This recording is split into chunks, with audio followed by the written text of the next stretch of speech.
What up, everybody? Hope everyone's having a good day. Now, I was originally going to just review the Oculus Rift or just take a look at the Oculus Rift, but I kind of wanted to make kind of a versus video. Is it a versus video? I don't know. I'll leave that judgment up to you.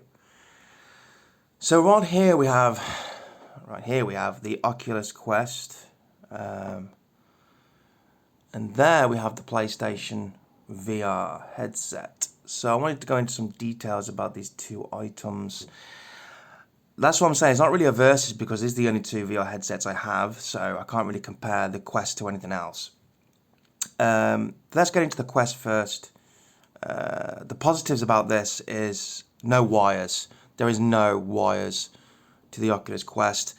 You have proper, amazing, fantastic controllers that all you do is take this off, put some batteries in, and the batteries can last quite a long time, and you're ready to go.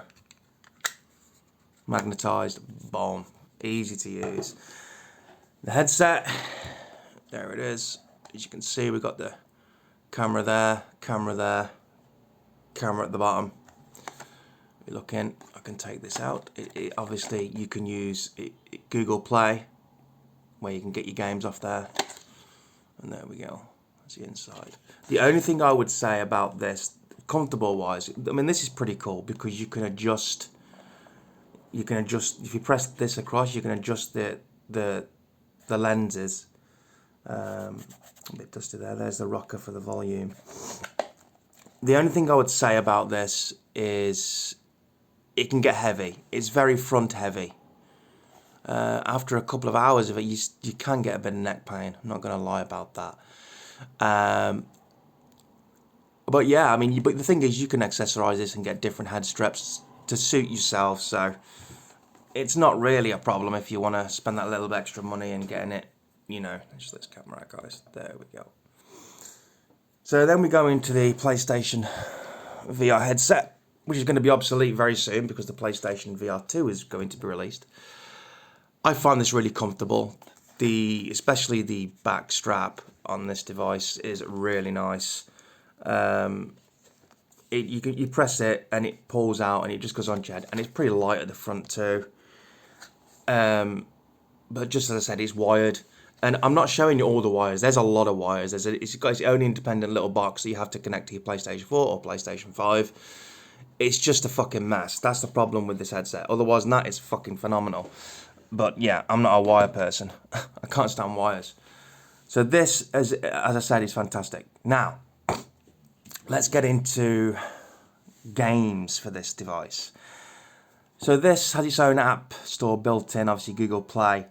And the beauty of this also, you can connect it to your PC, and if you've got any VR games on your PC, you can run them through that, and you're good to go.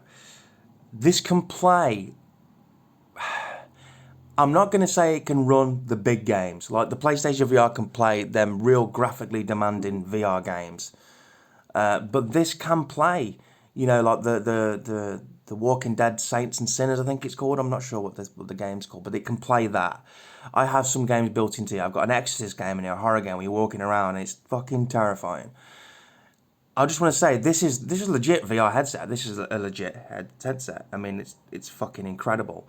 I know that the Oculus Quest 2 is out, and I haven't looked into that, and I might look into that and see what the difference is. I think that it's obviously could run better games, you know, more powerful games, and I think that the resolution is better. Now let's talk about resolution.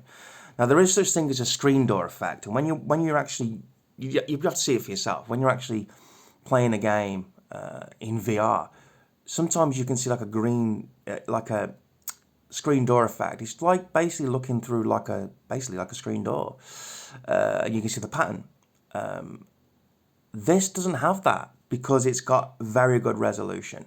It's quite clear. The PlayStation VR not so clear.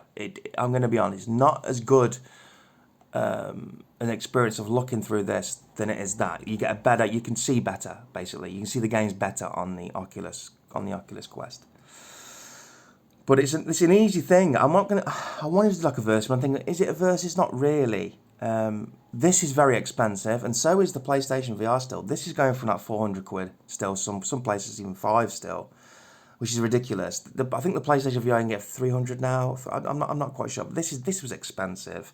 And I know that the new Oculus Quest VR 2 is, like, when I bought this, it was probably even more at the time. I've had this quite a while, but I've not used it for a while. Obviously, it comes, you can charge it. There's your earphone jack there, so you stick your earphones in there.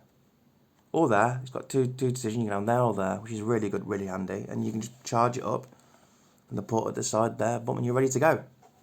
The PlayStation VR headset, you can use the controller, or you can use, and I do own them, somewhere. They are somewhere in this house, maybe under the bed, gathering dust. The PlayStation, what are they called? Move controllers. The ones with the glowy balls on the top. Ugh. Some games they work really well, but some games they just, it's pretty rough. These, it's night and day. It's night and day. Using these with the trigger, you got vibration on them, the trigger, and I mean, it's night and day using these. These are fucking great, and I'm glad they kept the design with the Oculus Quest 2. There's also the Oculus Rift, which is like the PlayStation VR that can play all the big games, but you have to put sensors up in your room and all sorts of shit to get that to work. But on the go, it's like there's another model before this, and it's called the Oculus Go, which can only play, you can play VR games, but it can't play, basically it can't play games that you can move around in. Basically, this does that. Phenomenal. I really recommend this if you wanted your first VR headset, or the PlayStation VR. I really do recommend it. VR, to me, VR can be a little bit of it's a niche thing at the minute, I think. But once you actually experience real VR, then it's so addictive. I mean, it does really transport you into another world. So yeah, anything else I really want to cover on this? Yeah, you can get some good games on this, and obviously you can get some great VR games on that. So that's my review on both. I was going to do a versus, and I think this has kind of turned out to be a versus. But VR is awesome, and I if you have the money, I would really go and invest in a good VR headset and just enjoy it, and watch your family do it. Because the first time I ever experienced VR, it did freak me out. I'm not gonna lie. It was Until Dawn Blood something. You're on a roller coaster for the PlayStation VR, and I'm not joking. Yeah, I was on a roller coaster. But I hope everyone's doing cool. I hope everyone's staying drama free, which is always the best thing to do, right? And yeah, I hope everyone's doing cool. I'm going to be gaming soon again. We've got some statues coming in. We've got all sorts of stuff to look forward to on this channel. So hit that like button and subscribe to me, because we've got a lot more to cover. I know this is kind of a quick review. The thing is with me, guys, I'm not an expert on these things. I'm just the guy down the street that will just tell you how I think things are, from experience of using these things. If you can see the box, actually, before this video ends, you can see some of the games on the back here. So you got the new Star Wars game, the Vader Immortal. These are some of the games you can actually play. Dead and Buried 2, great game. Greek Creed, I mean, it is phenomenal. It is phenomenal, and it's expensive as fuck. But in the long run, you get to experience real VR. Peace out, guys.